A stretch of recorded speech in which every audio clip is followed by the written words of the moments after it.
Bom, nessa videoaula eu continuo tratando dos dois textos de Freud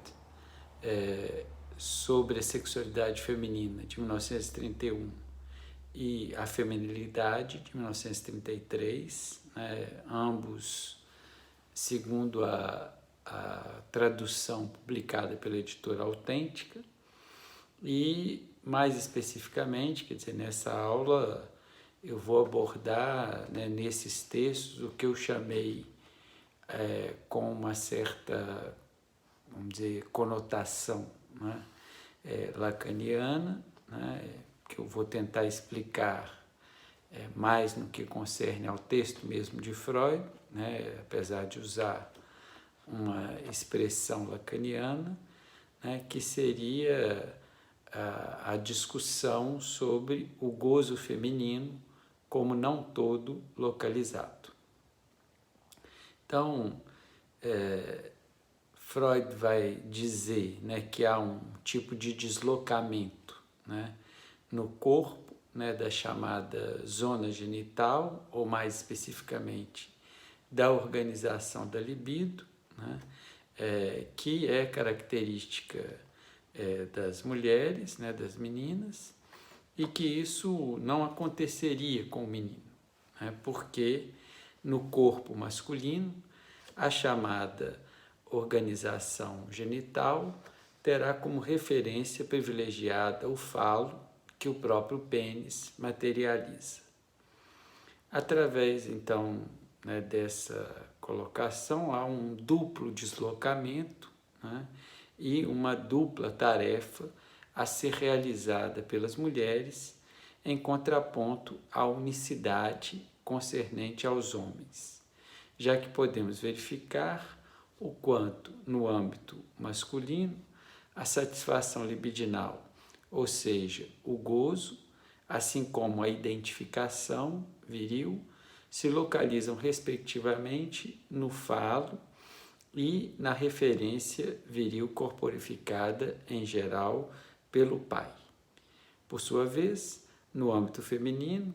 ou em cada corpo que não corresponde, né, propriamente a essa referência fálica, tanto a satisfação libidinal, o gozo, quanto as identificações se pluralizam e não se deixam localizar tão facilmente. Daí o apelo, né, que hoje não só as mulheres, mas os corpos tomados pelas ondas trans, queer, né, diferenças de gênero, diversidade sexual, etc., implicam com relação ao que excede a organização genital e a identificação marcadas pelo referencial fálico. Nesse contexto de uma localização, né, do gozo no falo para os homens e de uma espécie de deslocalização, né, ou de excesso, de exceção com relação ao falo para as mulheres, encontro no 9º parágrafo de Sobre a Sexualidade Feminina um Freud, né, texto de 1931, página 289, bem lacaniano, né? Faço uma citação, abre aspas, o homem possui só uma zona genital, só uma zona sexual orientadora, um órgão sexual, enquanto que a mulher possui duas delas, né, duas zonas genitais, a vagina propriamente feminina e o clitóris análogo ao órgão masculino. Fecha aspas, né, e acho importante grifar, né, essa unicidade, como eu chamei, que diz respeito ao corpo masculino, né, de ter uma só zona sexual orientadora e um órgão sexual, né, enquanto que a mulher teria, né, duas zonas sexuais, né, orientadoras, a vagina, que Freud chama de propriamente feminina, e o clitóris, né, que é uma espécie de análogo, né, segundo as próprias palavras dele, do órgão masculino. Podemos verificar, a meu ver, que nessa menção ao pênis, à vagina e ao clitóris, não são apenas a anatomia dessas partes genitais que interessa a Freud em suas diferenças e semelhanças, mas o que poderia ser considerado exclusivamente feminino, a vagina, e o que poderia ser considerado masculino, tanto o clitóris, presente no corpo feminino, quanto o pênis, presente apenas no corpo, né, dos chamados homens. Essa espécie de deslocalização, né, como eu estou propondo a chamar aqui, de excesso e de exceção que toma os corpos femininos, fará Freud também atribuir às mulheres uma presença maior, né, do que ele chama de bissexualidade, em comparação com o que se passa com os homens. Destaco que, com esse termo, bissexualidade, Freud não alude propriamente à definição sociocultural dada a essa palavra em termos de preferência sexual por homens e por mulheres, ou seja, por ambos os sexos anatomicamente divididos como homem e mulher. Trata-se de uma bissexualidade, aí até peço a vocês que escrevam, né, sexualidade, relacionada sobretudo nas mulheres, tanto à identificação viril e feminina, quanto ao modo de satisfação clitoridiano, com essa correspondência masculina, e vaginal, com essa correspondência feminina.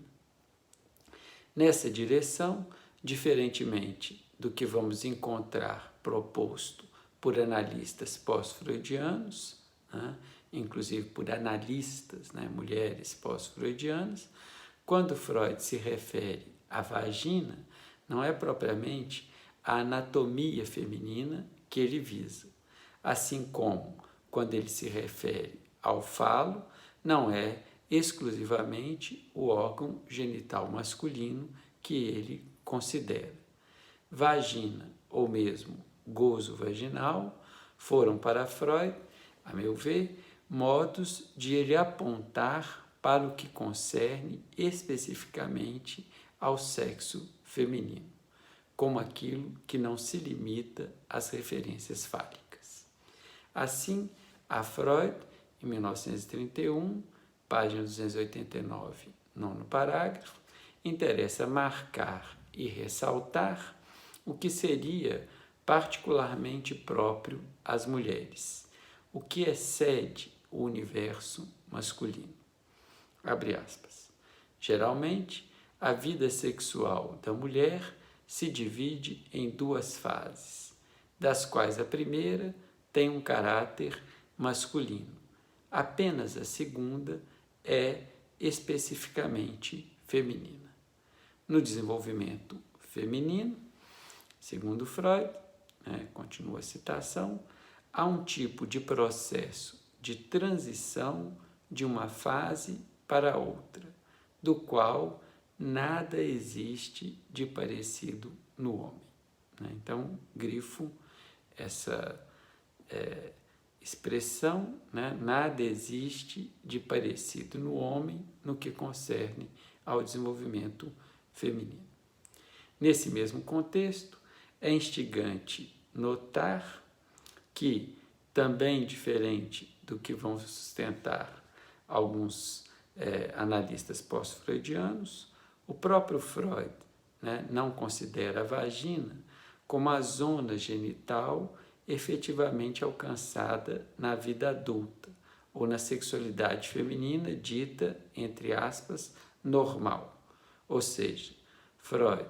no texto de 1931, página 269, nono parágrafo, não segue o que, em geral, se define como órgão genital ao longo de um desenvolvimento, ou seja, de uma suposta maturação sexual das mulheres. Um exemplo disso é que sua menção a investigações que encontram, segundo seus termos, excitações vaginais já nos primeiros anos, ou seja, antes mesmo da puberdade feminina. É certo que na conferência A Feminilidade, que é o texto de 1933, página 321, oitavo parágrafo, Freud volta a mencionar essas, abro aspas, excitações vaginais precoces, fecha aspas. E antes de reiterar sua importância, ressalta que, abre aspas, não seria fácil distingui-las de sensações anais ou do vestíbulo, fecha aspas. Essa dificuldade de, no período pré-edípico, nos corpos femininos, se distinguir o que poderia ser uma excitação vaginal, uma excitação anal ou uma excitação da região vestibular, vulvar, do sexo feminino, mostra-nos, a meu ver, como as pulsões parciais ainda não se norteiam pelo que Freud, em 1923, chamou de organização genital infantil, ou mesmo, como nós já vimos aqui em outras videoaulas, de organização fálica. E assim, o gozo feminino não é propriamente localizável em uma parte específica ou destacada do corpo das mulheres, Então, essa deslocalização do gozo feminino, quando comparado ao modo de satisfação masculina, faz Lacan, na verdade, dizer, propor, um dos pontos assim, no qual Lacan se pauta para dizer que o gozo feminino é não todo fálico, Então, ou seja, ele não é completamente lastreado pela referência fálica. Então, se do lado do corpo existe esse deslocamento, como Freud vê, do gozo clitoridiano, que equivale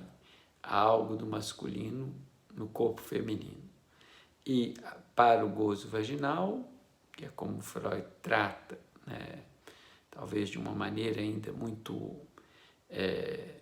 influenciada pela anatomia, isso que seria o gozo feminino, nós vamos ter, no caso das mulheres também, um segundo tipo de deslocamento, que é o deslocamento feminino da mãe para o pai como objeto de investimento libidinal. Esse segundo deslocamento marca uma divisão, no que Freud chama de campo da procura de objeto. Esse campo da procura de objeto, que diz respeito ao feminino e que se divide entre as mulheres, é uma expressão que Freud vai apresentar no texto de 1931, página 289, 10º parágrafo. Então, como Freud já havia assinalado, tanto para os homens quanto para as mulheres, a mãe aparece como primeiro objeto de amor devido aos cuidados corporais e ao fornecimento da alimentação sustentados em geral por ela. Porém, especificamente com relação às mulheres, e com relação ao que se visa como feminilidade, espera-se, abre aspas, uma troca no sexo do objeto, fecha aspas, ou seja, a passagem da mãe para o pai como objeto de investimento libidinal. Vocês vão encontrar essa citação no texto de 1931, página 290, 10º parágrafo. No segundo parágrafo sobre a sexualidade feminina, 1931, página 286, Freud se refere à sua própria clínica para demarcar, a partir de casos de mulheres atendidas por ele, o quanto encontrou, abre aspas, onde havia uma ligação particularmente intensa ao pai, fecha aspas, a existência anterior de, abre aspas, uma fase de ligação exclusiva com a mãe, igualmente intensa e apaixonada, fecha aspas, e cuja duração havia sido de início subestimada pelos próprios analistas. Sobre essa duração, Freud, nesse texto de 1931, é então explícito ao nos indicar todo o período, né, anterior ao complexo de Édipo e também aquele no qual esse complexo, em geral, se trama. Abre aspas, citação. Em alguns casos, tinha chegado, né, essa duração até o 4º ano e em um até o 5º, fecha aspas, ocupando, abre aspas, em muito, a parte mais longa do primeiro florescimento sexual, né? Ou seja, toda essa parte que é tomada, né? Por isso que Freud chamou de sexualidade infantil. Então, página 286, terceiro parágrafo do texto de 1931. Né? Então, essa sexualidade infantil que é anterior à latência, né? E que com a puberdade ainda se convencionou, né, chamar de surgimento da sexualidade e que para a psicanálise se trata de fato, né, de um ressurgimento, porque antes dessa sexualidade que vai aparecer na adolescência, né, nós temos a sexualidade, né, que vai aparecer já, né, nesse período pré-edípico, né, e pré-latência. Então, quer dizer, há uma ligação exclusiva com a mãe que aparece, né, de um modo muito claro nesse período, né? Freud, também no texto de 1931, página 286, terceiro parágrafo, chega mesmo a declarar que, abre aspas, um determinado número de pessoas do sexo feminino, fecha aspas, poderia até, abre aspas, permanecer preso à ligação originária com a mãe e nunca conseguir uma verdadeira viragem em direção ao homem, fecha aspas. Essas descobertas levam Freud a sustentar que a fase pré-edípica da mulher tem uma importância, segundo ele, né, abre aspas, que até então, fecha aspas, ou seja, até o início da década de 1930, né, abre aspas, não lhe havíamos atribuído, fecha aspas. Página 286, texto de 1931, quarto parágrafo. Portanto, uma das novidades que o texto de 1931 traz em relação ao que Freud já apresentava em algumas consequências psíquicas da distinção anatômica entre os sexos é justamente a grande importância, né, que o período pré-edípico tem na sexualidade feminina e na feminilidade. Essa importância passa a ser tão grande que Freud, em 1931, página 286, quinto parágrafo, chega mesmo a ressaltar a necessidade de, abre aspas, retomar a generalidade do enunciado, segundo o qual o complexo de Édipo seria o núcleo da neurose. Isto é, na determinação da neurose, poderemos também encontrar o que remonta ao período pré-edípico, né, e não apenas, né, aquilo que concerne, né, ao complexo de Édipo e aos conflitos relacionados a esse complexo. E que continuam, como a gente já viu, depois, né, a partir dessa instância que é o superior.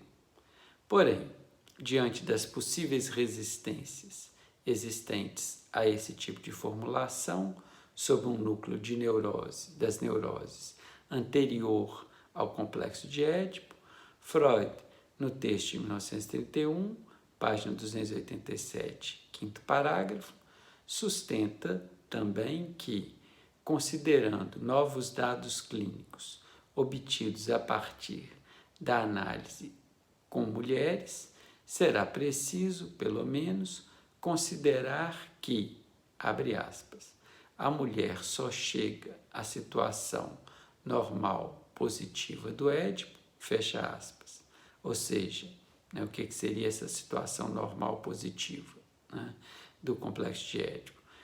Que uma mulher só chega à localização da mãe como objeto de identificação e ao pai como objeto de desejo, abre aspas, depois de ter superado um período prévio dominado pelo complexo negativo, no qual a mãe, então, complexo negativo, fecha aspas, no qual a mãe é privilegiadamente o objeto de investimento libidinal, restando ao pai a função de rival, mas sem que a hostilidade da menina contra ele, segundo Freud, abre aspas, alcance a intensidade característica para o menino, fecha aspas. Interessante notar que a revalorização proposta em 1931 da fase pré-edípica associada à descoberta da, abre aspas, civilização minoico-micênica por trás da grega, Então, é o que vocês vão encontrar no sexto parágrafo do texto de 1921, é uma proposta de Freud, então, que assim como atrás da civilização grega houve a civilização minoica, minoico-micena, atrás também desse campo mais conhecido do complexo de Édipo, teria existido também outras relações, como essa relação com a mãe, que se destaca muito mais no período pré-edípico do que por ocasião ou no período edípico. Interessante seria, se a gente pudesse explorar mais essa associação, mas em função do tempo, me limito a lembrar que a essa civilização anterior à civilização grega, a civilização que Freud chama de minoico-micênica, será também por ela, depois incorporada pela civilização grega. Mas essa civilização anterior se caracterizava justamente pelo matriarcado, em contraposição à dimensão patriarcal que já vamos encontrar mais instalada, embora diferente da instalação da época de Freud, no mundo grego. Então, assim como no período pré-edípico, a gente teria esse domínio materno, na civilização minoico-micênica, a gente teria também um império, digamos assim, do matriarcado e não exatamente do patriarcado. Então, me parece que essa coincidência também foi o que fez Freud fazer esse tipo de comparação. Bom, me atenho aqui e nessa videoaula iniciaremos depois a seguinte, para continuarmos ainda nesses dois textos de Freud sobre a sexualidade feminina e a feminilidade. Muito obrigado.